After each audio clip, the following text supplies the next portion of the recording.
अस्सलाम वालेकुम। हमारे चैनल को सब्सक्राइब करें। आजमूदार टोटके। नंबर एक, चाय बनाने के बाद कावा में जो पत्ती रह जाए उससे एक तो अंडे वाली प्लेटों को धोया जा सकता है और दूसरा पत्ती को खुश्क करके मनी प्लांट या गुलाब के पौधों में डाला जाए तो पौधे तेज़ी से बढ़ते हैं। नंबर दो, घर में कीड़े और मच्छरों को भगाने के लिए तेज़पात के पत्तों को जलाएं और घर में हर तरफ धूनी दें। कीड़े और मच्छर भाग जाएंगे। नंबर तीन, फ्रिज में जिस जगह बर्फ़ जमी है वहाँ टैल्कम पाउडर वाला पानी डाल दें और फ्रिज को बंद कर दें। कुछ ही देर में बर्फ़ पिघल जाएगी।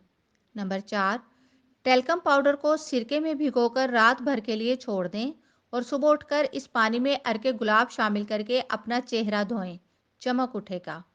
नंबर पाँच, फ्राई पैन में कोई चीज़ फ्राई करने से पहले नमक छिड़क दें।